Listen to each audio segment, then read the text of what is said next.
ఎబ్రీయులకు రాసిన పత్రిక 12వ అధ్యాయము మొదటి 2 వచనాలు చదువుకుందాం. ఎబ్రీయులకు రాసిన పత్రిక 12వ అధ్యాయము మొదటి 2 వచనాలు చదువుకుందాం.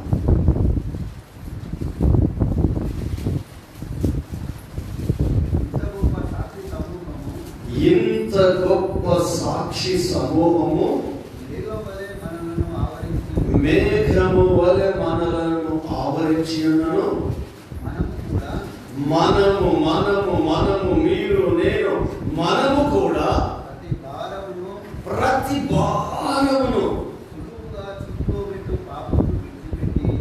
సులువుగా సునాయాసంగా సింపుల్ గా చిక్కులు పెట్టే పాపాన్ని విడిచిపెట్టి విశ్వాసానికి కర్త దానిని కొనసాగించు వాడునైనా యేసు వైపు చూచుచు మన ఎదుట ఉంచబడిన పందెములో ఓపికతో పరిగెత్తుదాము. ఆమేన్, హల్లెలూయా. దేవుని స్తోత్రం. రక్షణ అనుభవములో ఉన్న సంఘ బిడ్డలతో పరిశుద్ధుడైన పౌలు పరిశుద్ధాత్మ దేవుని ఆలోచన సంఘానికి అందజేస్తూ ఉన్నారు. ఏమని చెప్తున్నానంటే, దేవునితో నడిచిన గొప్ప సాక్ష్య సమూహము మనల్ని ఆవరించింది. గత చరిత్రలకు వెళ్ళినా, పితరుల జీవితంలోకి వెళ్ళినా వాళ్ళు దేవునితో నడిచిన అనుభవాలు గొప్పవి అయినా మనము కూడా ముందుకు వెళ్ళాలి అంటే మనము పరుగు పందెములో ఉన్నాం. ఈ పరుగు పందెములో ఉన్న ఏ వ్యక్తి అయినా జయం పొందాలి అంటే గురు మీదనే దృష్టి ఉంచాలి. రన్నింగ్ చేసే వ్యక్తి ఇటు అటు చూస్తే పరిగెత్తలేడు. తన గోల్ ఏదైతే ఉందో దాని మీద దృష్టిని సారించాలి. పరుగు పందెములో ఉన్న వ్యక్తికి సెకండ్ థాట్ ఉండదు, సెకండ్ తలపు ఉండదు, రెండవ ఆలోచన ఉండదు. నేను గెలవాలా, గెలిచి తీరాలని ఆ దినము కొరకు రోజు ప్రాక్టీస్ చేస్తాడు. హల్లెలూయా. మండల్ లెవెల్లో గెలిచిన, డిస్ట్రిక్ట్ లెవెల్లో గెలిచిన, స్టేట్ లెవెల్లో గెలిచిన, నేషనల్ లెవెల్లో గెలిచిన, ఇంటర్నేషనల్ లెవెల్లో గెలవడానికి ప్రతిరోజు ప్రాక్టీస్ చేస్తారు, ప్రతిరోజు రన్నింగ్ చేస్తారు. వాళ్ళకు ఒక డిసిప్లిన్ ఉంటుంది, వాళ్ళకు ఒక క్రమం ఉంటుంది. వాళ్ళ ఫుడ్ విషయంలో కానీ, రన్నింగ్ చేసే విషయంలో కానీ, రియల్ చేసే విషయంలో కానీ వాళ్ళు కొన్ని నియమ నిబంధనలు పాటించేది ఏంటంటే ఆ ఫైనల్లో వీళ్ళు గెలవాలి. ఈ ఆలోచన తప్ప, ఈ థాట్ తప్ప మరో థాట్ ఉండదు. వేరే వేరే ఆలోచనలు ఉంటే ఈ శరీరం సహకరించదు. ఆ రన్నింగ్ రేస్ లో గెలవలేరు, ఆ గోల్డ్ మెడల్ సంపాదించాలి. దేవుని ప్రజలకు ఆ రన్నింగ్ రేసును గుర్తు చేస్తూ పౌలు జ్ఞాపకం చేస్తున్నాడు. అంటే నీవైనా నేనైనా విశ్వాసాన్ని ఇచ్చిన దేవుడు, విశ్వాసంలో మనల్ని ముందుకు నడిపించే ఆ యేసు వైపే చూడాలి. ఆయన మీదనే ఆధారపడాలి. జీవితం అనే రణరంగంలో, పరుగు పందెములో ఎన్నో అవరోధాలు మనకు ఎదురవుతాయి, ఎన్నో ఆటంకాలు మనకు ఎదురవుతాయి. మనం ఊహించనివి, మనం అనుకోనివి కూడా మనల్ని డిస్టర్బ్ చేయడానికి, వెనక్కి లాగడానికి ఆ పరుగు పందెములో, ఆ రన్నింగ్ రేస్ లో, ఆ ఆధ్యాత్మిక పరుగు పందెములో యేసు వైపు చూడకుండా యేసు యొక్క బహుమానాన్ని ఇచ్చే బహుమానాన్ని మనం అందుకోకుండా ఈ లోక సంబంధమైనవి, ఈ లోక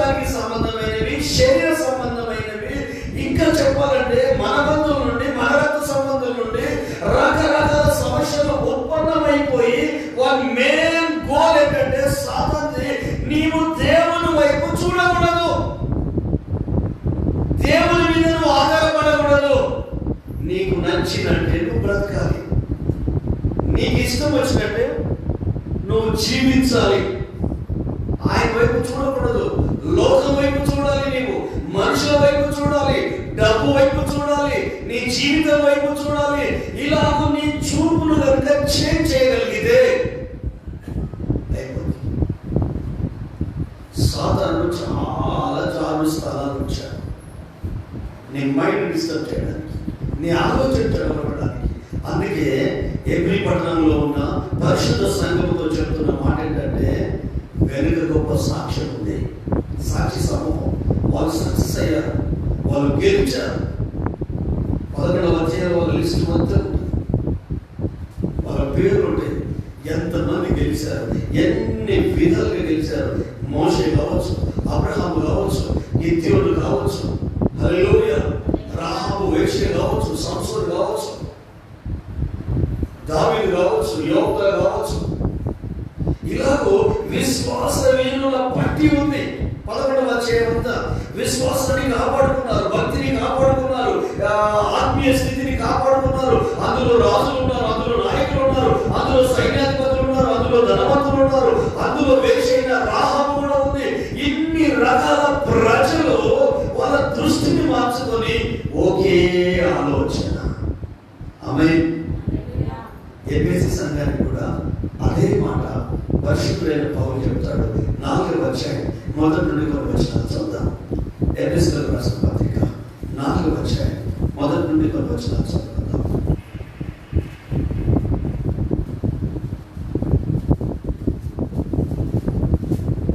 త్వరగా. కాబట్టి మీరు సమాధానమను బంధము చేత ఆత్మ కలిగించు ఐక్యమును కాపాడుకొనుటయందు శ్రద్ధ కలిగిన వారై ప్రేమతో ఒకరినొకడు సహించుచు మీరు పిలువబడిన పిలుపుకు తగినట్లుగా దీర్ఘ శాంతముతో కూడిన సంపూర్ణ వినయముతోను సాత్వికముతోను నడుచుకొనవలనని ప్రభువును బట్టి ఖైదీనైన నేను మిమ్మల్ని బ్రతిమాలుకొనుచున్నాను. శరీరం ఒక్కటే, ఆత్మయు ఒక్కడే. ఆ ప్రకారమే నీ పిలుపు విషయమై ఒక్కటే నిరీక్షణ. అవును, ప్రభు ఒకడే, విశ్వాసం ఒకటే, బాప్తిసం ఒకటే, అందరికీ తండ్రి అయిన దేవుడు ఒకడే. ఆయన అందరికీ పైగా ఉన్నవాడై అందరిలోనూ వ్యాపించి అందరిలో ఉన్నాడు.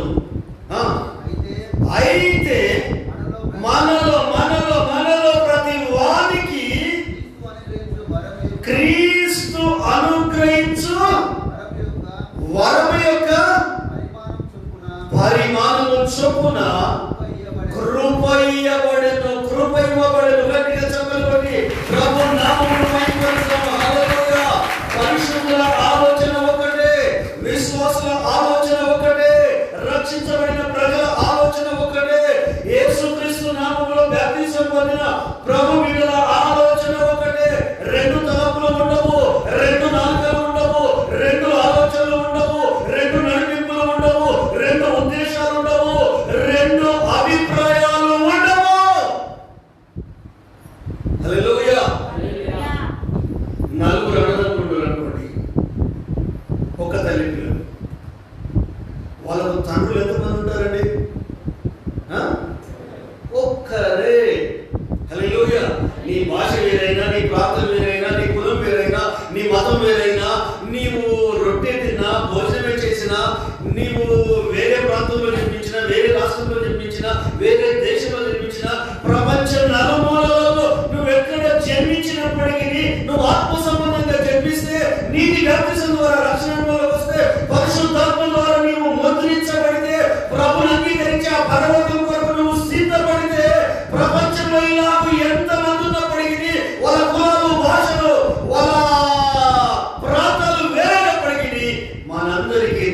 తండ్రి ఒక్కడే. యేసుక్రీస్తు DNA మాత్రమే మనలో ఉంటుంది. హల్లెలూయా. మరి 10 ఆలోచనలు ఎలా వస్తాయి? 10 అభిప్రాయాలు ఎలా వస్తాయి? 10 తలపులు ఎలా వస్తాయి? ఒకరికొకరు ఎందుకు పొసుగదు? ఒకరి అభిప్రాయాలతో ఒకరికి ఎందుకు మ్యాచ్ కాదు? మ్యూచువల్ అండర్స్టాండింగ్ ఎందుకు ఉండదు? అంటే నీవు ఏం చేయట్లేదు, శ్రద్ధ చూపట్లేదు. దేని విషయంలో? ఆత్మదేవుడు క్రీస్తుతో, దేవునితో, వాక్యముతో నిన్ను ఐక్యపరచాలనుకుంటున్నాడు. దేవుని చిత్తములో నిన్ను ఐక్యపరచాలనుకుంటున్నాడు. కుమారుణ్ణి ఈ లోకానికి పంపి ఏం చేశాడో అదే చెప్పేసి గ్రంథకర్త చెప్తాడు. 2వ అధ్యాయంలోకి రండి.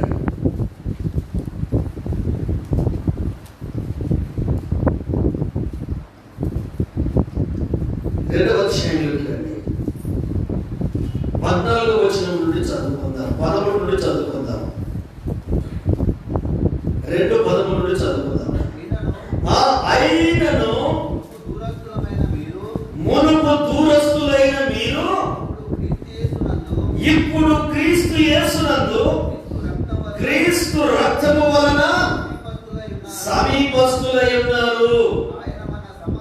ఆయన ఆయన ఆయన ఆయన యేసు యేసు మన సమాధానమై ఉండి మీకును మాకును ఉండిన ద్వేషమును అనగా విధిరూపకమైన ఆజ్ఞలు గల ధర్మశాస్త్రమును తన శరీరమందు కొట్టివేయుట చేత మధ్య గోడను పడగొట్టి ఉభయులను ఏకము చేసి ఇట్లు సంధి చేయించు. ఈ ఇద్దరిని అనగా ఒక నూతన పురుషునిగా సృష్టించి శిలువ వలన, తన శిలువ వలన ఆ ద్వేషమును సంహరించి దాని ద్వారా వీరిద్దరిని ఏక శరీరముగా చేసి దేవునితో సమాధాన పరచవలనని ఇలాగు చేసెను గనుక ఆయనే మనకు సమాధాన కారకుడై ఉన్నాడు.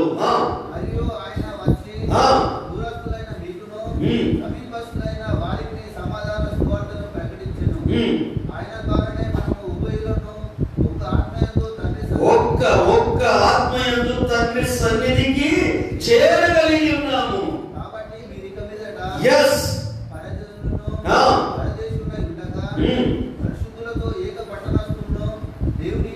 గట్టిగా చప్పట్లు కొట్టి ప్రభునామాన్ని మహిమపరుద్దాం. హల్లెలూయా హల్లెలూయా. ఎఫెసు సంఘంలో ఉన్న పరిశుద్ధులైన వారికి జ్ఞాపకం చేస్తూ ఉన్నాడు. మధ్యలో గోడ ఉంది, శత్రుత్వం ఉంది, దేవునికి ప్రజలకు శత్రుత్వం ఉంది. ఆ శత్రుత్వ విషయంలో రాయవారు పంపి సంధి చేసి వంతెన వేసి ఆ ద్వేషం అనే గోడను కూలగొట్టి అది సిలువ ద్వారానే సాధ్యమైంది. ఆ శాపము, ద్వేషము, శత్రుత్వము. కాబట్టి కుమారుని ద్వారా సిలువ వలన నూతన పురుషునిగా సృష్టించి తండ్రిని మనల్ని కుమారుడు ఏకం చేశాడు. ఇక మీదట మనం పరజనులను దేవుని ఏక పట్టణస్థులకు ఒక్క ఆత్మను కలిగి తండ్రి సన్నిధికి చేరి దేవుని ఇంటి వారము. ఇల్లు అని లేవు, ఒకే ఇల్లు, ఒకే తండ్రి, ఒకే ఆత్మ. ఆమేన్. ఇప్పుడు ఎంత మందిని సభలో కూర్చున్నా వన్ మైండ్ ఉండాలి, వన్ స్పిరిట్ ఉండాలి. ఎప్పుడు ఉంటుంది? విశ్వాసమునకు కర్త దానిని కొనసాగించే యేసు వైపు ఎవరైతే చూస్తారో వాళ్ళ ఆలోచనలన్నీ ఒకటే ఆలోచన. మనుషులే వేరు, శరీరాలే వేరు, ముఖాలకున్న రంగులే వేరు, ఆకారాలు వేరు,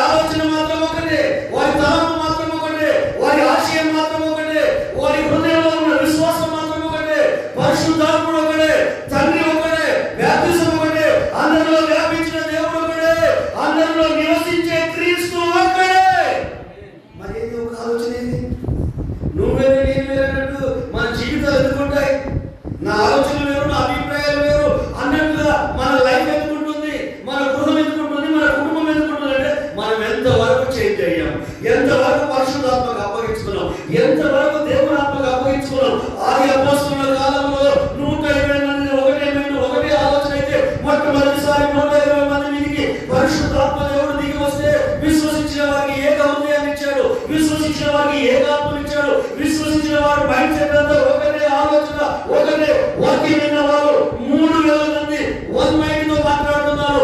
సహోదరులారా, మేమేమి చేయవలెను రక్షణ పొందుటకు?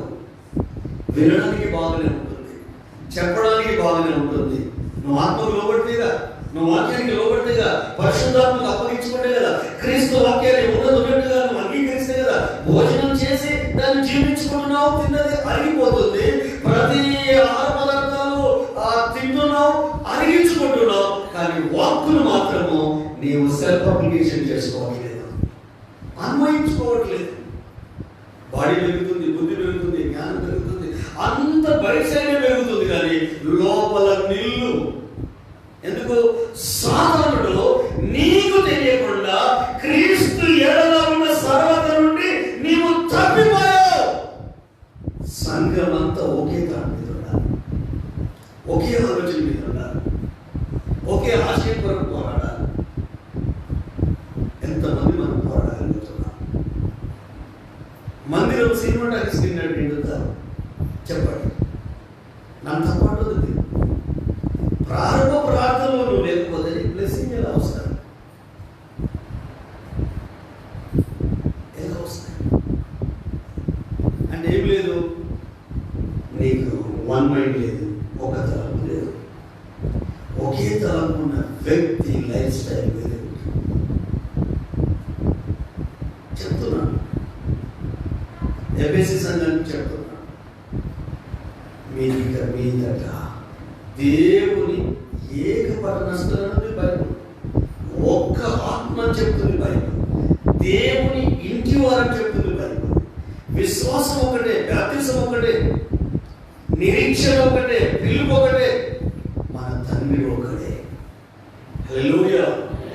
మనందరిలో ఉన్న పరిశుద్ధాత్ముడు ఒకటే. మన పరిశుద్ధాత్మ దేవునికి లోబడితే కదా, ఆ వాక్కును అనుసరించి మన ఆలోచన విధానాన్ని మార్చుకుంటే కదా మహిమను మనం చూడగలుగుతాం. మధ్య గోడ ఉంది,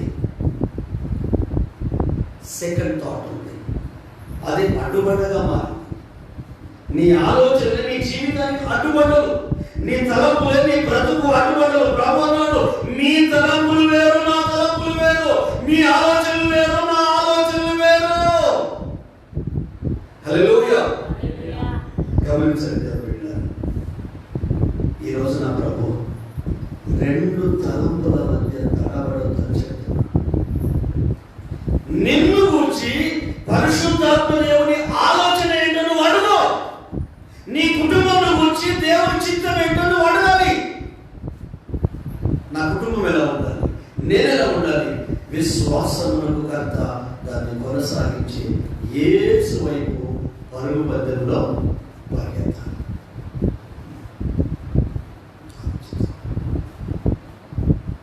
ఇశ్రాయేలు ప్రజలు ఒకే పిలుపు వారికి వచ్చింది. కష్టాలలో మొరపెట్టారు, కన్నీళ్లలో మొరపెట్టారు. వాళ్ళ తాత ముత్తాతలు 430 సంవత్సరాలని బానిస బ్రతుకుతున్నారు, పరాయి దేశంలో ఉన్నారు.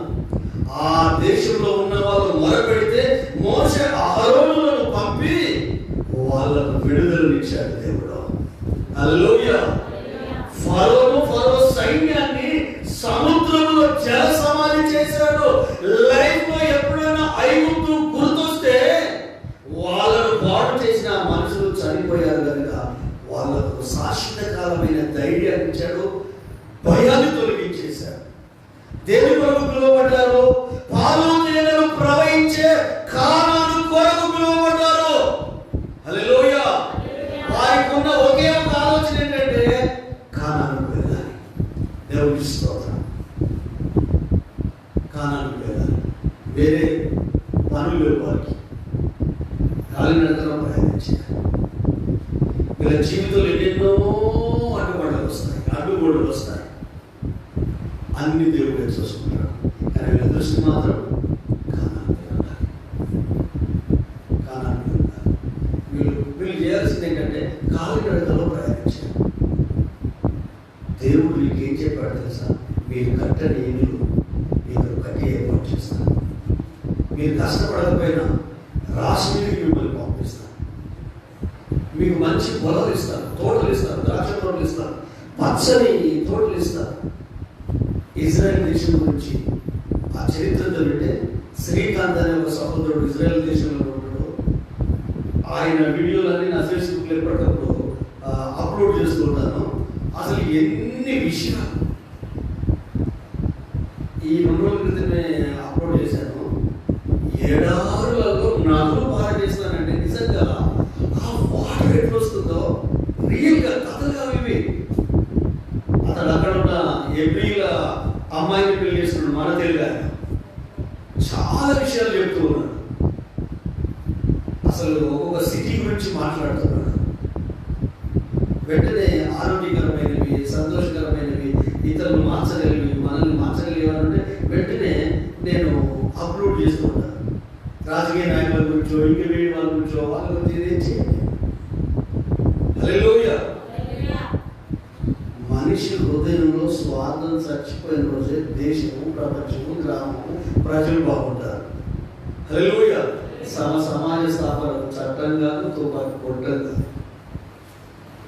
యేసు ఎవరి హృదయంలో స్వార్థాన్ని చంపేయడానికి అవకాశం ఇస్తారో అప్పుడే భిన్నత్వంలో ఏకత్వం వస్తుంది.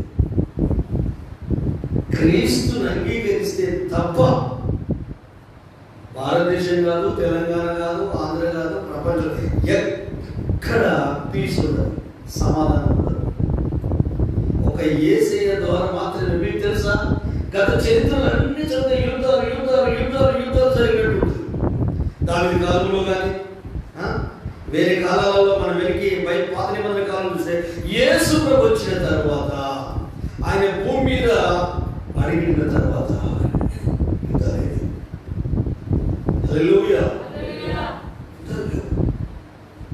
ఆయన చనిపోయి తిరిగి లేచిన తర్వాత ప్రజలలో శాంతిని స్థాపించాడు. ప్రజల గుండెల్లో నెమ్మదిని స్థాపించాడు. రాళ్లతో కొడితే నోరు తెరవకుండా వీరిని క్షమించమని చెప్పి మరీ ప్రభు ప్రత్యక్షతను పొందుకొని హతసాక్షి స్టెఫెన్ యుద్ధాన్ని ప్రకటించారా? అన్యాయంగా రాలేదా? అన్యాయంగా ఒక్కసారి చంపితే అది వేరు. రాళ్ళ వర్షం పడి పళ్ళు పడబడ కొరికి రాళ్ళతో కొడుతుంటే గాయాలై హింసించబడి ప్రాణం పోతున్న సమయంలో గుండెలో ద్వేషం కానీ, కక్ష కానీ, ఈర్ష కానీ, ఆవేశం కానీ, కోపం కానీ పళ్ళు పడబడ కొరికి ఈ వీళ్ళందరినీ నేను శపిస్తున్నాను, నా మీద రాలేసి చంపిన వారిని అన్నాడా? ఆకాశం వైపు కనులెత్తి ఏ దేవుని కొరకైతే నేను బ్రతుకుతున్నాడో ఆ తండ్రి కుల్భాషలో కూర్చున్న కుమారుడు లేచి నిలబడ్డాడు. ఆమె ఏమని ప్రార్థన చేశారు తెలుసా? తండ్రి, వీరి మీద పాపము మోపకము, వీరిని క్షమించు. ఎవరు చేయగలుగుతారు అది? ఇంతెందుకండి, ఇంట్లోనే కొట్టున్నాడు. భార్యకు భర్తకు, భర్తకు భార్య, పిల్లలకు తల్లిదండ్రులకు, తల్లిదండ్రులకు పిల్లలు, బంధువులకు, రక్త సంబంధాలకు, అన్నదమ్ములకు. అచ్చా వీళ్ళందరూ ఎవరంటే వీళ్ళు ప్రభు నమ్ముకున్న వాళ్ళే, క్రీస్తుని అంగీకరించారు. ఓర్చుకునే మనస్తత్వం లేదు, సంపూర్ణ వినయముతో కూడిన దీర్ఘశాంతము. ఎఫెసీ గ్రంథం 4వ చదివాం కదా. సంపూర్ణ వినయం అంటే లోబడే మనస్తత్వం, తగ్గించుకునే మనస్తత్వం. వినయం గురించి ప్రపంచాడు, ఎవడు నా మాట విని వణుకుచుండునో వారిని నేను దృష్టిస్తున్నాను అంటాడు. ఇంకేమంటాడు తెలుసా? వినయము గల వారి ప్రాణాన్ని ఉజ్జీవింపజేస్తాను, నలిగిన వారి ప్రాణాన్ని వినయము గల వారి యొక్క నేను నివసిస్తాను. యేసయ్య గ్రంథంలో ఉంటుంది ఆ మాట. షార్ట్ టెంపర్ ఉన్న వాళ్ళ దగ్గర నివసించడం, బంధువులు చూసి, బలగాలు చూసి, కొడుకులు చూసి, బిడ్డలు చూసి, ఆస్తిపాస్తులు చూసి బిల్డప్ ఇచ్చే వాళ్ళ దగ్గర వేసే నిలబడడు ఉండడు. ఎవరి వినయము గల వారి ప్రాణాలు ఉజ్జీవింపజేస్తాడు, వినయము గల వారి యొక్క ఆయన నివాసం చేస్తాడు. తండ్రిని తల్లి క్షమించదు, తల్లిని తల్లి క్షమించదు. పిల్లలు తల్లిదండ్రులు క్షమించరు, తల్లిదండ్రులు పిల్లలు క్షమించరు. అన్నను తమ్ముడు క్షమించడు, తమ్ముడిని అన్నను క్షమించడు. నీలో క్రీస్తు ఉంటే ఈ స్పిరిట్ ఉంటుంది. చూడండి 7వ వచనంలోకి రండి. క్రైస్తవ్యం అంటే అలా తప్ప కాదు, ఏదో కాలక్షేపం వచ్చి 4 పాటలు పాడుకొని 4 ముచ్చట్లని టైం పాస్ చేసే విధానము కాదు.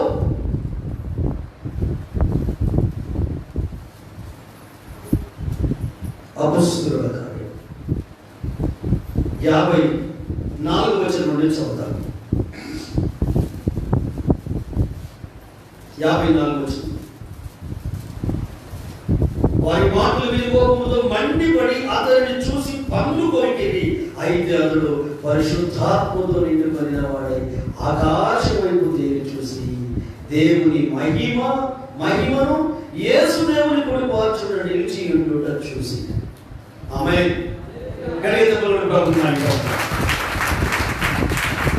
ఇక్కడ ఉన్న సంగతి చూడండి. ప్రభు యొక్క వాక్కును, ప్రభు చిత్తాన్ని ఉన్నట్టుగా ప్రత్యక్షపరచబడుతుంది. ఇతడు పరిశుద్ధాత్మతో నిండిపోయిన వాడు, విశ్వాసంతో నిండిపోయిన వాడు, జ్ఞానంతో నిండిపోయిన వాడు. వేరే థాట్ లేదు. పని చేసుకుంటూ పరిచయంలో ఉన్నాడు. పరిచయంలో ఉన్నప్పుడు ప్రభు తనను సంఘ పెద్దగా ఎన్నుకున్నాడు, డీకన్గా ఎన్నుకున్నాడు.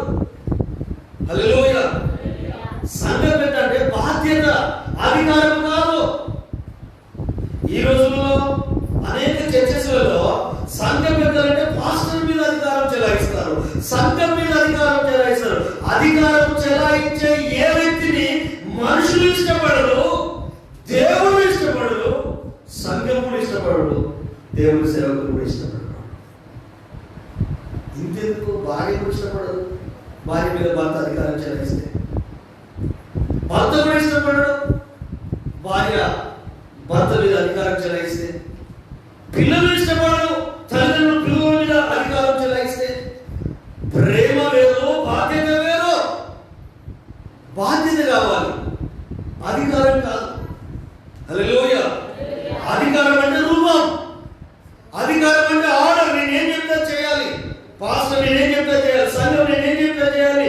కానీ తెలివైన విశ్వాసులు, తెలివైన పెద్దలు దైవజనుల దగ్గరికి వచ్చి, అయ్యా దేవుడు మీతో ఏం చెప్తాడో అది మాత్రమే చేయండి, మా మాటలు మీరు వినొద్దు, సంఘస్థుల మాటలు వినొద్దు, యేసయ్య పాదాల దగ్గర కలిపెట్టు, ఉపవాసం ఉండు, కన్నీరు కాచు.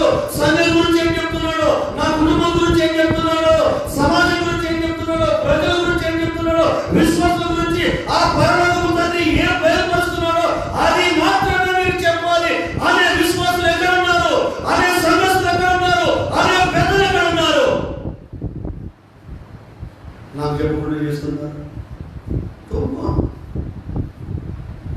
అసలు దేవుడిని అడిగాడా లేడని ఆయన అడిగాడు. అయ్యా నిన్ను అడిగాడు, అయ్యా నువ్వు సెలవిచ్చావయ్యా. హల్లెలూయా. దేవుడే మంచి పేరుతోనూ పరిశుద్ధాత్మతోనూ విశ్వాసముతోనూ నిండుకొనిన మనుషులను మీరే ఏర్పాటు చేసుకోండి అని ఎవరికి ఛాయిస్ ఇచ్చాడు దేవుడు?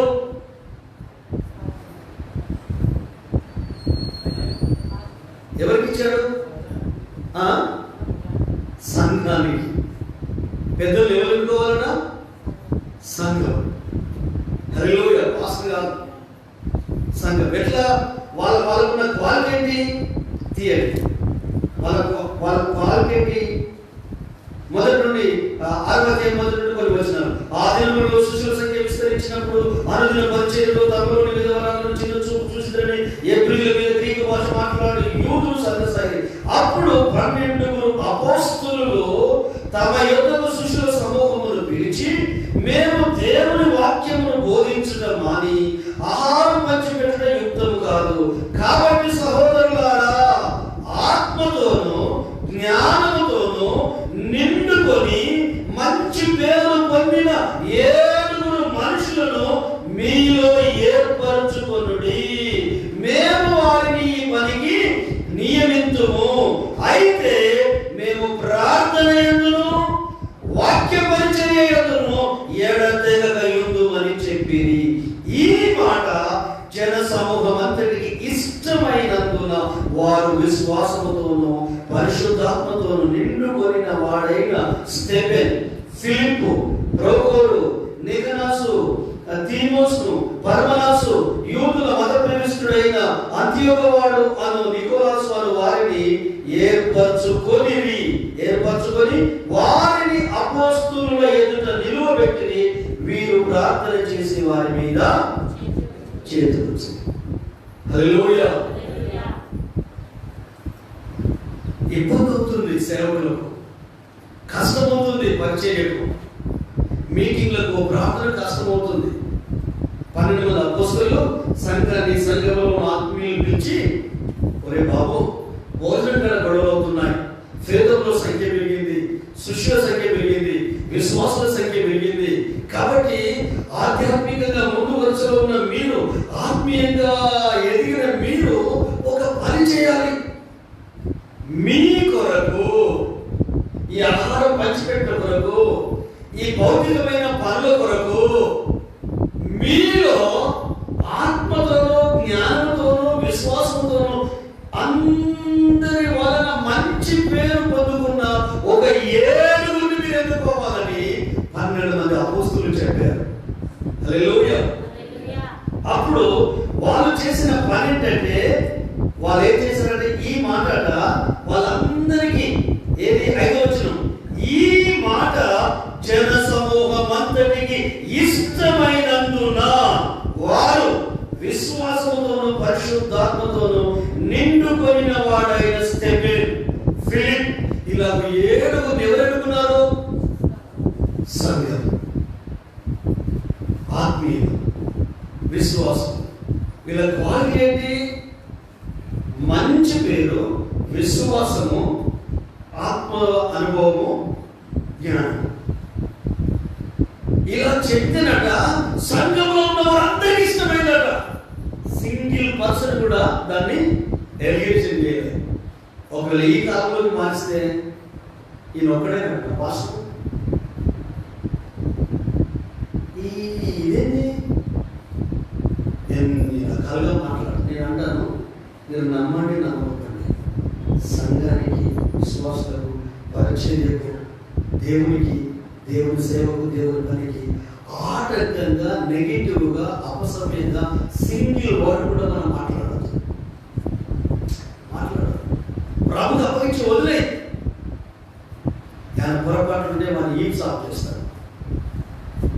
మనం చేతిలో తీసుకోవద్దు పరలోకం చట్టాన్ని. మనం ఏం చేస్తాం మనం తెలియక నోటికి ఏది వస్తాడు అది చేస్తాం. మేము వాక్య పరిచర్యందు, ప్రార్థన యందు ఎడతెగకుండా ఉండాలి. హల్లెలూయా. ఇప్పుడు నేనున్నాను, నేను ఏ పనిలో ఉండాలి చెప్పండి?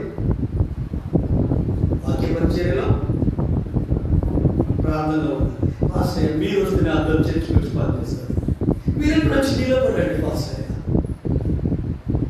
అంటే ఏసు లేదా? మీరు ఆత్మీయులు కారా?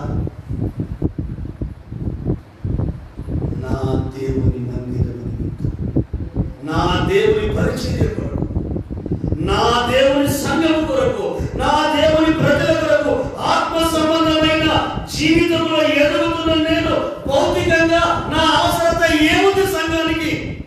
దేవుడు నాకు ఏమిచ్చాడు? జ్ఞానం ఇచ్చాడా? అభిషేకం ఇచ్చాడా? ఆలోచన ఇచ్చాడా? పనిచేయగలిగే బలం ఇచ్చాడా? నడిపి ఇచ్చాడా? వివేకం ఇచ్చాడా? నా అవసరత దేవునికి ఏముంది? ఎందుకు నన్ను రక్షించి సంఘంలో పెట్టాడు? ఎందుకు నా కుటుంబాన్ని సంఘంలో అంటుకట్టాడు? పరిశుద్ధాత్మతో అంటుకట్టాడు? నా పనేంటి అనే సింగిల్ మైండ్ నీకు ఎందుకు రావట్లేదు? హల్లెలూయా. సంఘం అంటే పాస్టర్ అనుకుంటున్నారు, పాస్టర్ పని అనుకుంటున్నారు, మందిరం అంటే పాస్టర్ పని అనుకుంటున్నారు. ఎప్పుడు వస్తుంది మన జ్ఞానం? నేను ప్రార్థనలో ఉండాలి, వాక్యంలో ఉండాలి. మిగతా భౌతికమైన పనులు ఆత్మీయులు చేయాలి, ఆత్మలు ఎదిగిన వారు చేయాలి.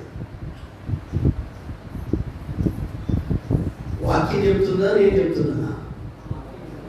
చెప్పండి. వాక్యం చెప్తుందా నేను చెప్తున్నా? ట్రాక్టర్ మాట్లాడాలంటే నేను ఫోన్ చేయాలి, ఇసుక మాట్లాడాలంటే నేను మేస్త్రీలు మాట్లాడాలంటే నేను ఎందుకు చేయాలి? మీరు ఎందుకున్నారు? ఆత్మీయులు కాదా? మీ ప్రాంతంలో, మీ గ్రామంలో ఇంత పెద్ద మందిరాన్ని ప్రారంభించారు. వాడి చచ్చిపోవాలనిపిస్తుంది సార్. ఇలాంటి జనానికి ఆయన పరిచయం చేశారు. హల్లెలూయా. గంట నుండి గరితము దాకా ఒకడే చెప్తే ఎనర్జీ పోదు. సాగు తొందర దగ్గరగా మీ మైకుల్లో మాట్లాడితే తొందర చనిపోతారు. ఎందుకంటే బలమంతా లాగేస్తూ ఉంటుంది. మారు మనసు పొందాలి. దేవునికి, దేవుని వాక్యానికి లోపడాలి. మా దైవజనులు ఆయన ప్రార్థనలో ఉండాలి, వాక్య ధ్యానంలో ఉండాలి, ప్రజలకు దేవుని ఆలోచన అందించాలి. ఈ 4 గోడల మధ్య చిన్న గుంపు ఎందుకుంటుంది? మంచి వర్తమానాలు, మన పేరు ప్రపంచమంతటా పాకిపోతుంది. మన గుంపు చిన్నది ఎందుకుంటుంది? మనం ఆదివారం క్రైస్తవం అయిపోయాం. సండే క్రైస్తవులు, మండే క్రైస్తవులు కావు. పరుగు పందెంలో ఉన్న మన సన్నిధిలో గుర్తించాలి. నీకెవరు చెప్పాలి? స్వచ్ఛందంగా ముందుకు రావాలి. మేము ప్రార్థనలోనూ వాక్యంలో ఉంటే జన సమూహానికి ఇష్టమైందట. ఆ వన్ వర్డ్ ఇష్టమైందట. వాళ్ళందరూ కలిసి చలో ప్రార్థన చేయడం మొదలు పెట్టారు. ప్రార్థన చేస్తే ఒక 7 పేర్లు మాత్రమే సమాజం అంతటికి కనబడదట. 7 పేర్లు మాత్రమే వాళ్ళకి అనిపించిందట. వాళ్ళందరూ 7 తీసుకొచ్చి అపోస్తులు ఎదుట పెడితే అపోస్తులు చేతుల నుంచి ప్రార్థన చేస్తే అపోస్తుల కంటే ఎక్కువగా స్టెఫెను మాట్లాడడం ప్రారంభించాడు. దేవుని వాక్యం గురించి, దేవుని ఆలోచన గురించి మాట్లాడడం మొదలు పెట్టాడు. ఆయన ప్రసంగాన్ని మీరు ఇంటికి వెళ్ళిన చదువుకోండి, మీరు అవాక్కైపోతారు. ఒక సంఘ పెద్ద, ఒక డీకెన్, ఒక సామాన్య విశ్వాసి దేవుని చేత పట్టబడ్డ తర్వాత, ఎన్నిక చేయబడ్డ తర్వాత మొట్టమొదటి ప్రసంగం ఆయన చేయడం ప్రారంభించారు. హల్లెలూయా.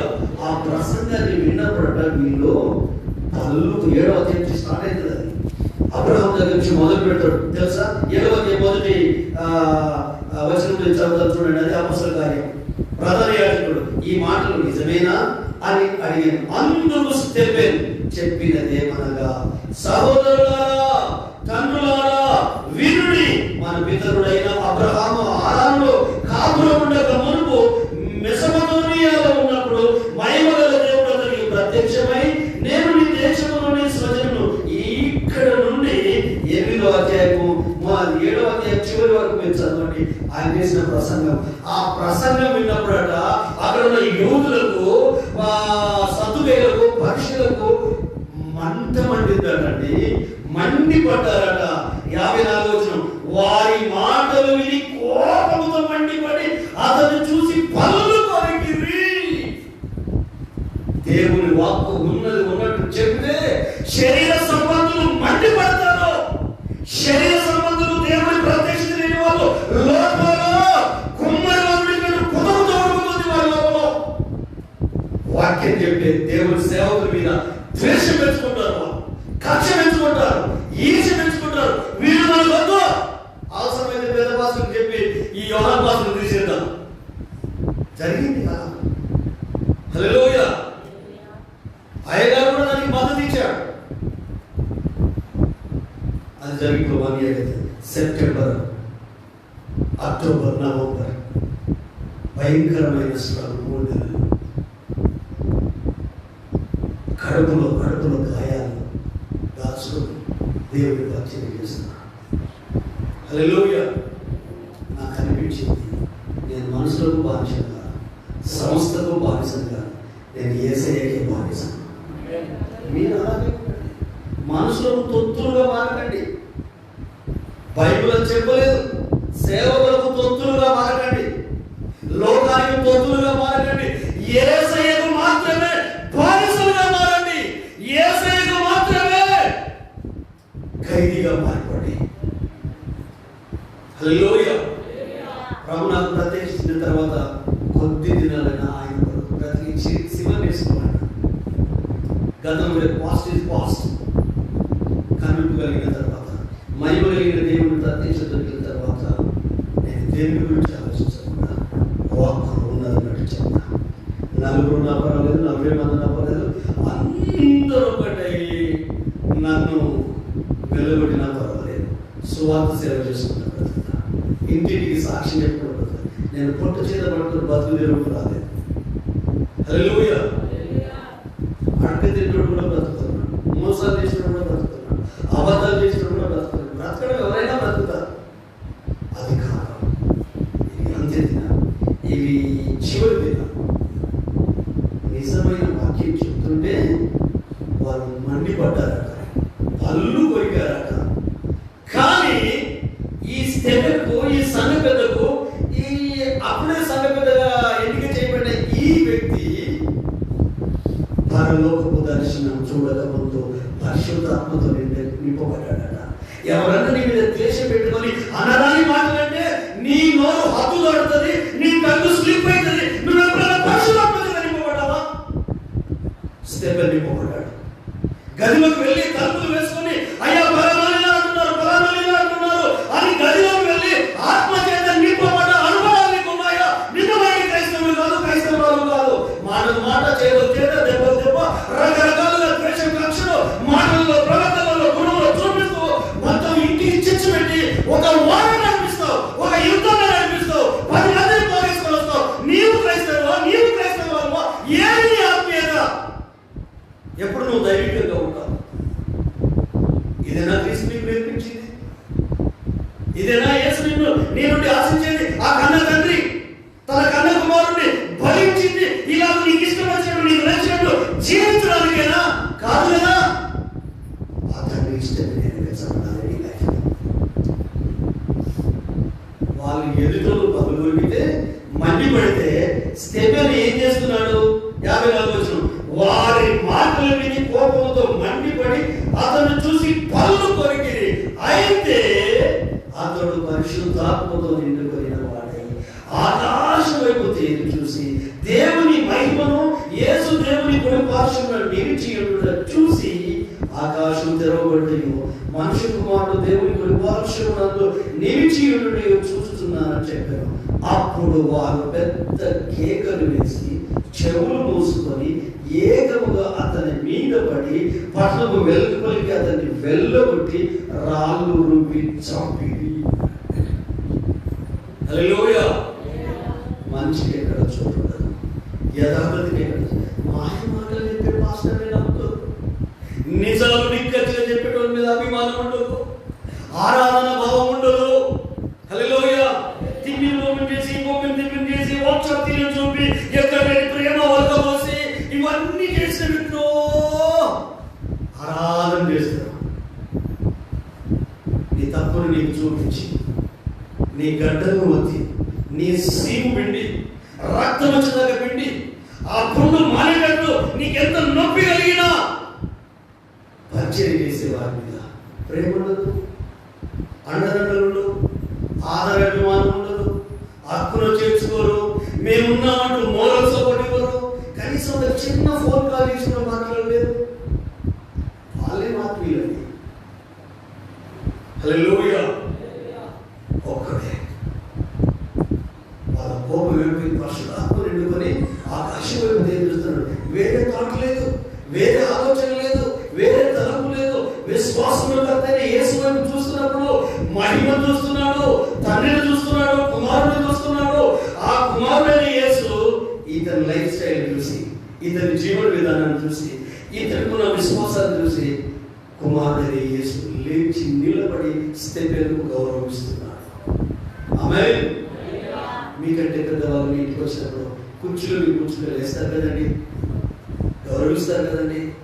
మన స్టెఫెను యేసే కంటే గొప్పవాడా? అతని జీవితం, అతని బ్రతుకు, అతని లైఫ్ స్టైల్, అతని త్యాగం, అతని విశ్వాసం చూస్తున్నప్పుడు యేసయ్య కుర్చీలో కూర్చోవాలనిపించదట. లేచి నిలబడి ఆలోచిస్తున్నాడు. ఆ విషయాన్ని ప్రజలకు చెప్పాడు, ఆ సత్యాన్ని ప్రజలకు చెప్పాడు. అది అబద్ధం కాదు, ఆ దర్శనం అబద్ధం కాదు, మహిమ అబద్ధం కాదు, దేవుడు చూడడం అబద్ధం కాదు, దేవుని కుమారుడు చూడడం అబద్ధం కాదు. నేను చూస్తున్నాను, ఆకాశం తెరవబడింది, మనిషి కుమారుడు తండ్రి కూడా భాషం లేచి నిలబడ్డాడు. అంటే యేసుని గౌరవిస్తున్నాడా? దేవుడిని గౌరవిస్తున్నాడు. ఇంకా కోపం వచ్చాడ. వాళ్ళు ఏం చేశారట? వాళ్ళు చూడండి 50వ వచనం, అప్పుడు వారు పెద్ద కేకలు వేసి చెవులు మూసుకొని ఏకముగా అతని మీద పడి పట్టణం వెలుపలికి అతన్ని వెళ్ళగొట్టి రాళ్ళు రుబ్బి చంపిరి. ఆ దృశ్యం అనిపిస్తుందా? నిజం మాట్లాడుతూ ఉంటే చాలా మంది కోపం వస్తుంది. లైవ్లో వీక్షిస్తున్న పరిస్థితుల్లో మీకు కూడా కోపం వస్తుందంటే మీరు రాంగ్ రూట్లో ఉన్నారు. ఇక్కడ ఉన్న సింగిల్ పర్సన్కు కోపం వచ్చినా మీరు రైట్ రూట్లో లేరు. నేను మీ శత్రువుడు కాదు, మీ స్నేహితుడిని. మీ మేలు కోరి స్నేహితుడు ఎప్పుడు గాయం చేస్తాడు. ఆ గాయం మీకు చంపేది కాదు, నేను బ్రతికించేది. హల్లెలూయా. డాక్టర్ చేతిలో కత్తి ఉంటే అది నేరస్తుడు కాదు, నీ పొట్ట కోసి పనికిరాని తీయడానికి. అది నీ చేతిలో నా చేతిలో కత్తి ఉంటే మనం నేరస్తాం. హల్లెలూయా. సరిహద్దులలో ఉన్న జవాన్ చేతిలో తుపాకు ఉంటే అది నేరం కాదు. మన దేశం మీదకి వచ్చే ఆ శత్రువులను కాలిస్తే అది నేరము. నేరం అది. ఇంకా దేశం ఏం చేస్తుంది? గౌరవిస్తుంది. అలా ఫీల్ అవ్వాలి. ఇంత వాక్యం ఉన్నట్టుగా చెప్పే దైవ సేవకులను మా ప్రాంతానికి ఇచ్చినందుకు మేము ధన్యులు వేసయ్యా. దేనికి లోపల వేటికి లోపడకుండా నీ వాక్కును ఉన్నట్టుగా ఈ అంత్యకాలంలో ఈ చివరి దినాల్లో మమ్మల్ని ప్రేమించి మా జీవితాలు సరి చేయడానికి నీవు నీ కుమారుని మా ప్రాంతానికి పంపావు. అది సంతోషించగలగాలి, ఆనంద చేయగలగాలి. హల్లెలూయా. గట్టిగా కేకలు వేసి చెవులు మూసుకొని తుమ్మిగా పడ్డారట స్టెప్ మీద. ఊరు వెలుపలికి వెళ్ళగొట్టి దొంగలు లంగలు వాళ్ళని ఊరు వెళ్ళగొడతారని రాళ్ళు రుబ్బి చంపారట. ఇది పురాణం కాదు, కట్టు కథ కాదు. ఏదో తాతమ్మ అమ్మమ్మ తాతయ్య చెప్పిన వెన్నెల కథలు కావు, చందమామ కథలు కావు, జరిగిన వాస్తవం. అభిషేకంలో ఉన్న పవర్, ఏక మనసులో ఉన్న ఆశీర్వాదం, ఒక ఆత్మలో ఉన్న దీవెన, దేవుని ఇంటిలో ఉన్న ఆ దైవ బిడ్డల ఆశీర్వాదం అది. మరి నువ్వేం చేస్తున్నావు? ఈ కష్టం వచ్చిందనుకో, నష్టం వచ్చిందనుకో, సూటి అనితో మాట్లాడతాడు దేవుడు. అలా ఒకవారు మాట్లాడతాడు, మనసులోనే కొట్టినట్టు చెప్తాడు. యోహాను పాస్టర్ మనం మాట్లాడుకోవచ్చు. నీకేది కదా బాధ అనిపిస్తుంది? నీ లైఫ్ అలా ఉంది, అందుకే బాధ అనిపిస్తుంది. సరి చేసుకో. యోహాను పాస్టర్ అంటే నీవే నియమించబడతావు. చెడిపోమాటలు ఉన్నారు కానీ బాగుపడలు ఎవరు ఉన్నారు? బాగుపడమని చెప్తే కోపమా? సరి చేసుకోమని చెప్తే కోపమా? ప్రభు మహిమలోని ఉండాలని చెప్తే కోపమా? పరలోకంలో యేసయ్య పక్కకు కూర్చోవాలని చెప్తే కోపమా? ఆయన అభిషేకము అనుభవించి ఆయన కొరకు ఒకే ఆత్మను సేవించాలంటే కోపమా? ఆలోచించు. రాళ్ళు రుమి చంపితే అతను చేసిన పని చూడండి. సాక్షులు సోదరుడు ఎవరి పాదం ఎదుట వస్త్రం పెట్టి ప్రభువును గురించి మొరపెట్టుచు, యేసు ప్రభువా నా ఆత్మను చేర్చుకొనమని స్తెఫెను పలుకుచుండగా వారు అతనిని రాళ్లతో కొట్టి అతడు మోకాల్లోని ప్రభువా వారి మీద ఈ పాపము మోపకమని గొప్ప శబ్దముతో పలికెను. ఈ మాట పలికి నిద్రించెను. ఆమేన్. చాలాసార్లు ముందున్నట్టుగా దినాల మీద పడుతుంటే కూడా లేదు. కొంతమంది దినాల మీద పడుతుంటే వాళ్ళ లైఫ్ స్టైల్ చేంజ్ చేసుకుంటారు. కానీ ఈ స్టెప్పే ఆయన దైవజనుడు కాదు, నా అపోస్తలుడు కాదు. మీలాగా విశ్వాస జీవితాన్ని ఆరంభించి ఆత్మలో ఎదిగున్నాడో సమాజానికి సంఘానికి ఇష్టమైన వ్యక్తి. ఇష్టమైనదే కాదు, విశ్వాసంలో ఉన్న వ్యక్తి. విశ్వాసమే కాదు, పరిశుద్ధాత్మతో నిండుకున్న వ్యక్తి. పరిశుద్ధాత్మే కాదు, దైవిక జ్ఞానం ఉంది. అందుకే సమాజం ఉన్న ఆ 5,000 మంది ఈ 7 నచ్చారు. 5,000 మందికి అందరికీ ఒకే 7 నచ్చారు. అదే సేమ్ మెంబర్స్ నచ్చారు. వన్ స్పిరిట్ ఉంటుంది. వేరే మీ ఫ్యామిలీలో 10 మంది రక్షించబడ్డారా? 1 మైండ్ ఉంటారు. చిన్నపాటి పనులు పోయింది. ఇద్దరే భార్య భర్తలు రక్షించబడ్డారా? మీది ఏక మనసు. ఎన్ని ప్రాబ్లంలో సర్దుకుపోతారు, క్షమిస్తారు, ముందుకెళ్తారు. సంఘంలో ఏకాత్మ ఉండాలి. కులాలు పక్కకు పెట్టాలి, గోత్రాలు పక్కకు పెట్టాలి, మనుషుల గుణాలు పక్కకు పెట్టాలి, మనస్తత్వాలు పక్కకు పెట్టాలి, మన ఫ్యామిలీ ఇష్యూస్ పక్కకు పెట్టాలి, మన వ్యక్తిగత బాధలు పక్కకు పెట్టాలి, మనకు వచ్చిన ఇబ్బందులు పక్కకు పెట్టాలి. నా దేవుని కొరకు నేను ఎలా క్షమించాలి, నా దేవుని కొరకు నేను ఏం చేయాలి, ఎలా బ్రతకాలి. ఎన్ని ప్రాబ్లమ్స్ వచ్చినా ప్రభుత్వం పెట్టలేదు. చివరికి ఈ పాపం వారి మీద మోపమని ఆత్మను చేర్చుకోవాలి, ప్రార్థన చేసి చావుగా అప్పగించుకున్నాడు. హల్లెలూయా. మరణానికి అప్పగించుకున్నాడు. దేవుని ప్రజలారా, ఒక్క నిమిషం మార్పులు ఇష్టపడకుండా యాంత్రికంగా అలవాటు ప్రకారంగా మందిరానికి వచ్చి నీ మానను బ్రతుకుతుంటే, నువ్వు వచ్చినా రాకపోయినా నీ వలన దేవునికి కానీ, సంఘానికి కానీ, దైవజనుల కుటుంబానికి కానీ, ప్రభు పరిచయం కానీ ఉపయోగం లేదు. ఎందుకు? నీ ఇష్టాలు వేరే, నీ ఆలోచనలు వేరే. దేవుడు నీ ఇష్టాలు ఉండాలి. ఒక్క మాట చదివి నేను పరిశుద్ధ బలులకు వెళ్తాను. దయచేసి కొరింథీయులకు రాసిన మొదటి పత్రిక 10వ అధ్యాయము మొదటి నుండి కొన్ని వచనాలు చదివి మన ప్రాంతంలో ముందుకు కొనసాగుదాం. త్వరగా చదువు, తమిళ చదువు. కొరింథీయులకు రాసిన మొదటి పత్రిక 10వ అధ్యాయం మొదటి నుండి కొన్ని వచనాలు. మొదటి కొరింథీయులు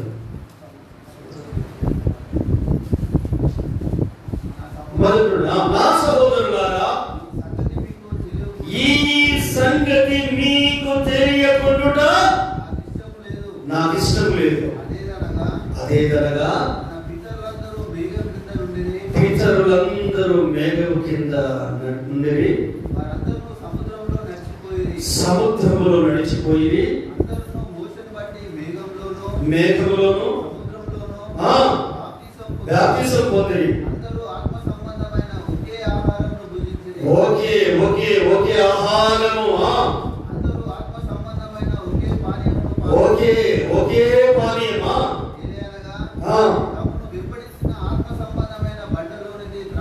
అవును, ఆ బండ క్రీస్తే.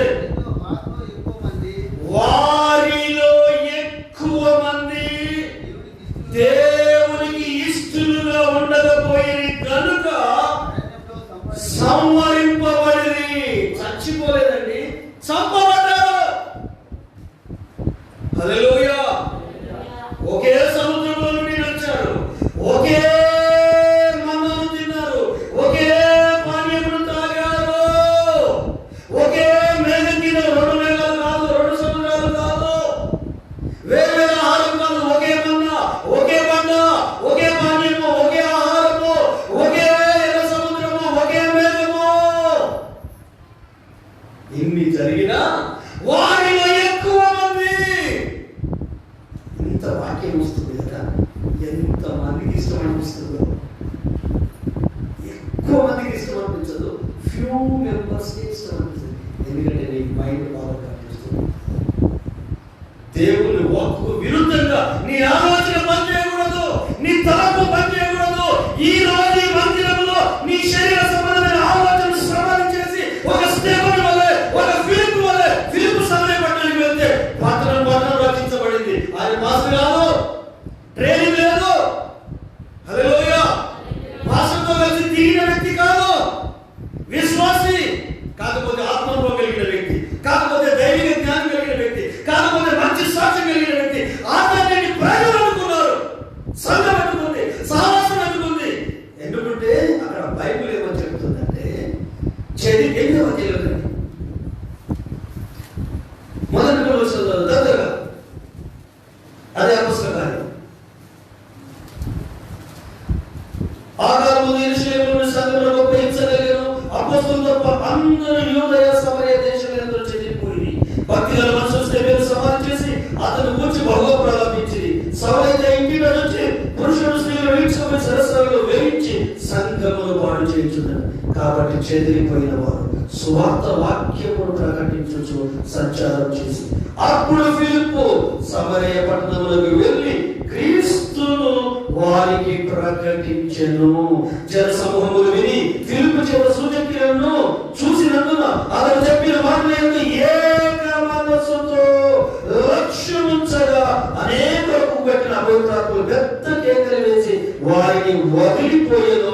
పక్షవాయు గల వారు బట్టి వారు అనేకులు స్వస్థత పొందిరి. అందుకు ఆ పట్టణములో మిగుల సంతోషం కలిగారు. ఆమేన్. గట్టిగా చప్పట్లు కొట్టి దేవుని అసలు నిన్ను బట్టి మీ సంఘానికి సంతోషం కలుగుతుందా? కావలసిన సంఘంలో ఉన్న వారికి ఏమైనా సంతోషం కలుగుతుందా? సంఘాన్ని పక్కపెట్టు. నీ భర్తకు సంతోషం కలుగుతుందా? నీ భార్యకు సంతోషం కలుగుతుందా? మీ పిల్లలకు సంతోషం కలుగుతుందా? మీ కుటుంబ సభ్యులకు సంతోషం కలుగుతుందా? మీ అమ్మ నాన్నకు సంతోషం కలుగుతుందా? మీ ఫ్రెండ్స్ సంతోషం కలుగుతుందా? 4 ఫ్రెండ్స్ ఉంటారండి. వీని మాట ఈ ముగ్గురు వినాలి. వీని మాట ఈ ముగ్గురు వినాలి. 100 సార్లు ఈ ముగ్గురే వినాలి. వీడు వినడు. కానీ స్నేహాన్ని తెప్పుకోలేదు, వీడిని వదులుకోలేదు. కానీ లోపల మాత్రము కుమిలిపోతుంటారు. కొన్నిసార్లు ఇంట్లో వేస్తాము వాళ్ళ దోస్తులు నమ్ముతుంటారు. అప్ప నరకాన్ని చూపిస్తుంటారు. మనకు కూడా ఇష్టాలు ఉంటాయి కదా. కొన్ని అభిప్రాయాలు, మన అభిప్రాయాన్ని తీసుకోడే, మన ఆలోచన తీసుకోడే అంటే హ్యాపీనెస్ ఉందా? కలిసి ఉంటున్నారు, కలిసి కుటుంబంలో ఉంటున్నారు, మొత్తం మీద నవ్వు కొనుక్కుంటున్నారు, కానీ నిన్ను బట్టి ఆనందం ఉందా? లేదని నేను చెప్పగలను. నిజమైన హ్యాపీనెస్ ఆత్మ దేవుడు పనిచేయడానికి కాదు. వారికి ఎక్కడ ఉందండి? భర్తకి ఎక్కడ ఉంది? పిల్లలకి ఎక్కడ ఉందండి? తల్లిదండ్రులకు ఎక్కడ ఉందండి? ఈ రోజులైతే మరీ గందరగోళం. అసలు జంతువులే మనుషులైతే మొగలి వాళ్ళే. ఎందుకంటే ఏ ఫ్యామిలీ చూడు, ఏ ఇంటిని చూడు, ఏ పిల్లల్ని చూడు, ఏ కుటుంబాన్ని చూడు, ఏ భార్య భర్తలు చూడు, ఏ తల్లిదండ్రులు చూడు, ఏ అన్నదమ్ములు చూడు, ఏ గృహాలు చూడు, అన్ని దినాలలో సమాధానం అనేది లేకుండా, ఆనందం అనేది లేకుండా బ్రతుకుతున్నారు. కాంప్రమైజ్ అయిపోతున్నారు. అంటే అడ్జస్ట్ అయిపోతున్నారు. మనం బ్రతికితే మన జీవితం ఏం చేయలేము, చేసుకున్నాం, పిల్లలు కలిగారు, వదిలిపెట్టిపోలేదు, విడిచిపెడితే ఎంతమంది ఏమనుకుంటారు? ఎందుకంటే 4 పిల్లలే నరకాన్ని భరించలేకపోతున్నారు.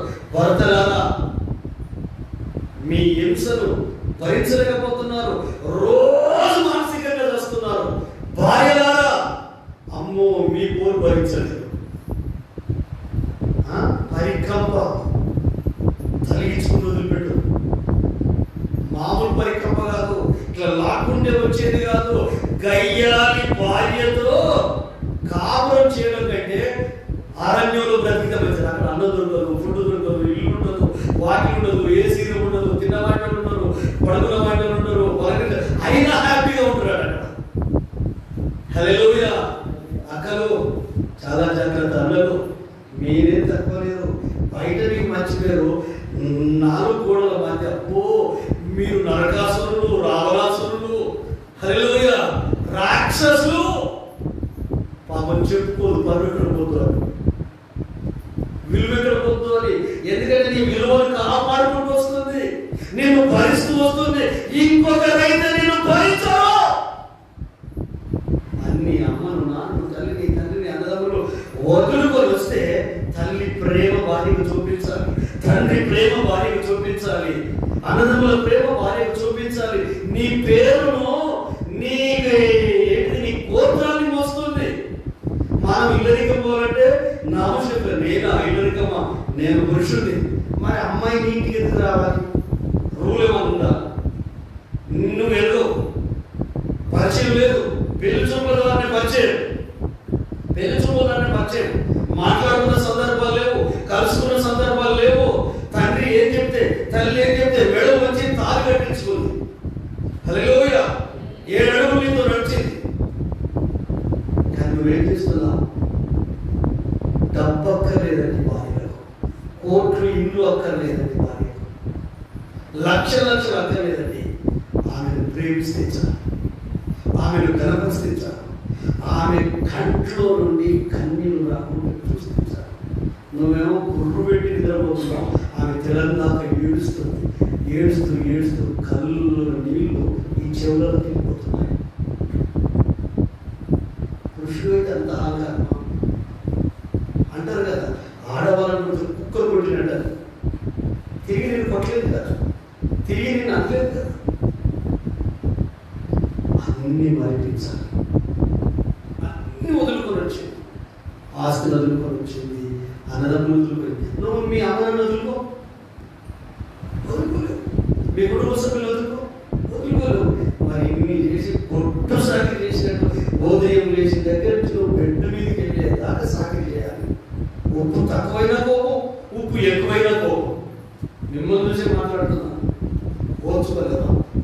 ఇక కొంతమందికి వయసు పైబడినా వాళ్ళు వయసులో అయిపోతున్నారు. వాళ్ళు 70-80 సంవత్సరాలు ఉన్నా మా నాన్న అయితే మా అమ్మను అని కొట్టడానికి అసలు కాళ్ళ నడవరాదు, మంచాల పడితే.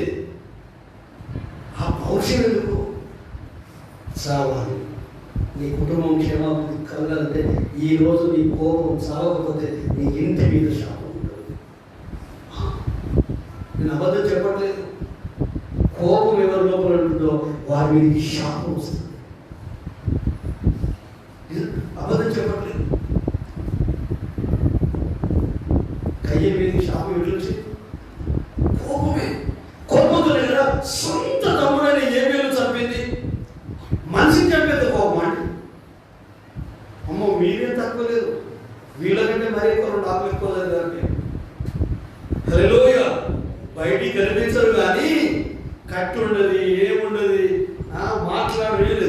మొత్తం ఏడి కాడికి మనసును ఒడబెట్టి పీల్చి తిప్పి వేసి మొత్తం దాన్ని నాటేస్తారు. అంతే.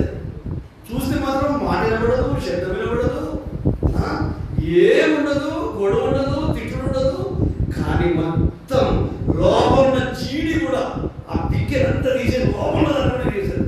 అమ్మో మీరు మహానుభావుడా, మిమ్మల్ని అంటలేదు స్త్రీలు. హల్లెలూయా. మీరే తక్కువ. అందుకే మీకు బాగుంట. నేను అబద్ధం అనుకుంటున్నాను. కయ్యేమన్నాడు తెలుసా? నా కోపం వచ్చింది చంపాను. ఇతడు ప్రమాదకరమైన వ్యక్తిని ముద్ర వేశాడు, గుర్తు వేశాడు. ఎందుకంటే ఏం చంపిన వ్యక్తికి ఏడంతల శాపం వస్తుంది. చిన్నపిల్లల కోపం, పెద్దల కోపం. నా కోపం ఒకప్పుడు ఉండినట్టు కోపం. అమ్మగారు ఏమో అన్ని గోలు కొట్టలేదు కదా. ఆడవాళ్ళు కుక్కలు పెట్టండి. ఈ కుక్క పురుగులు ఏంటంటే బో అంటాడు. నోరు చూసుకుంటే అయిపోతుంది కదా. భర్త ఒక్క మాటని మారుంటుంది. మొత్తం అన్నీ అయిపోతే వచ్చి కొట్టలే ఉంటుంది. మీరు మౌనంగా ఉంటుంది. స్త్రీలు మౌనంగా ఉంటే మీ కుటుంబానికి దిగిన. మీరు ఎందుకు మౌనంగా ఉంటున్నావు? టీవీ రేవి కదా, మౌనం లేదు. ఆడవాళ్ళు నువ్వు ఇద్దరు అన్నదట, పక్కలో చెప్పేదాకా కాటు ఉండిపోతాడ.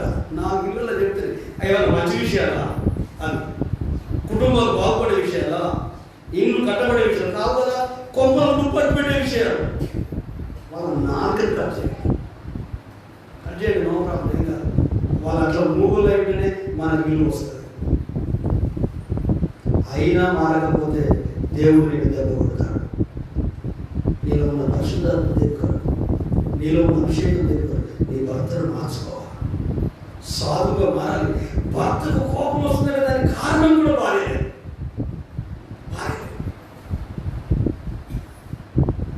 ఒక తండ్రిలాగా చెప్తున్నా.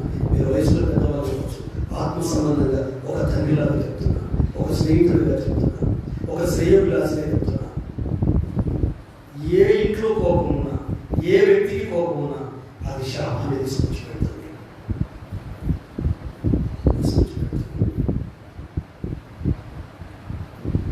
లేవీయులు క్షమించబట్టే కోపం ఉంటే ఆ కోపంతో వెళ్ళి పురుషులందరినీ చంపారు. లోపలే ఒకటి పెట్టుకున్నారు, పైకి ఒకలా ఉన్నారు. వెళ్ళి సంబంధం కుదుర్చుకున్నారు వాళ్ళ దీనా విషయంలో, వాళ్ళ చెల్లెల విషయంలో.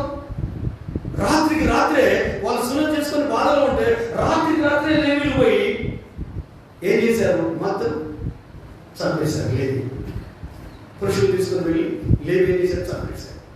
అప్పుడు దేవుడు క్షమించాడు. కోపం నీకు దేవుడు కాదు. మీరు వయసులో పెద్దవాళ్ళు కానీ, చిన్నవాళ్ళు కానీ, యవనస్తులు కానీ, యవనస్తులు కానీ, తల్లులు కానీ, చెల్లెలు కానీ, తమ్ముళ్ళు కానీ, అక్కలు కానీ, అన్నలు కానీ, క్రైస్తవునికి కోపం తగ్గదు. అసలు కోపం అనేదే రాదు. దీర్ఘశాంతం. కోపాన్ని కంట్రోల్ చేసుకో. ఎన్నోసార్లు చెప్పారు. 100 నుండి కిందికి లెక్క పెట్టు. 100, 99, 98, 97, 96 ఇట్లా లెక్క పెట్టుకోలేకపోతే ఒక 2 లీటర్ల మంచినీళ్ళు తాగు. లేకపోతే నువ్వు బయటకు వెళ్ళిపోగలదు. ఇంట్లో ఉంటే భూకంపం వస్తుంది. ఆమె ఎట్లాగూ నువ్వు రాబోదు. ఆమె నువ్వు ఎన్ని దంచినా ఆమె మాట వస్తూనే ఉంటాడు. ఎన్ని కొట్టినా లోపల వస్తున్నాడు. రేషం పౌరుషం కోపం వచ్చినాడు. నువ్వే బయటకు వెళ్ళిపో. 10 మంది ఉన్నారు, 10 ఇళ్ళు. ఎంత పరువు పోతుంది, ఎంత గౌరవం పోతుంది, ఎంత విలువ పోతుంది. మనం అంటే ఎంత విలువ, ఎంత ఘనత, ఎంత గౌరవం, మనకి ఎంత మంచి పేరు ఉంది. ఎన్ని విలువలు సమాజంలో, సంఘంలో. దేవుడి కంటే ఎక్కువ మనం గౌరవిస్తారు. ఆ గౌరవమే భూమి ఎంత ఘనత నిలబడ్డాడు. నేను ఎంత ఇష్టపడ్డారు, నేను ఎంత ప్రేమించారు, నువ్వంటే ఎంత విలువ. ఆ విలువే పాయ గంతులీగా తీసేస్తారు. పిల్లలు ఆశ్చర్యపోతారు. పెళ్లి కాని పిల్లలు మీ ఇంట్లో ఉన్నారు అనుకో, అమ్మో పెళ్లి మాత్రం చేసుకోవద్దు. ఏం చేసుకున్నావు అంటే ఎందుకు? అమ్మ నాన్నలు కొట్లాడుకోవాల్సి వస్తుంది, కొట్టుకోవాల్సి వస్తుంది, తిట్టుకోవాల్సి వస్తుంది. వద్దరు బాబు. పెళ్ళి అంటే ఆలోచన ఏ పెళ్ళి లేకపోయినా పర్వాలేదు. పెళ్ళికి భయపడడానికి చాలా మీ పిల్లలు భయపడడానికి కారణం అదే. మిమ్మల్ని చూసే ఒకరికి పెళ్ళి, ఒకరు వెళ్ళక. అందుకే నీకు నచ్చినట్టు ఉండదు. ఎర్ర సముద్రం దాటావు అంటే వ్యాప్తం తీసుకున్నావు. నది కింద ఉన్నావు అంటే పరిశుద్ధాత్మ పొందావు. హల్లెలూయా. బండలోని తాగావు, క్రీస్తు నువ్వు కలిగి ఉన్నావు. అయినను వారిలో ఎక్కువ మంది ఆయనకి ఇష్టలుగా ఉండకపోయి అరణ్యములో వారు సంవరింపబడ్డారు.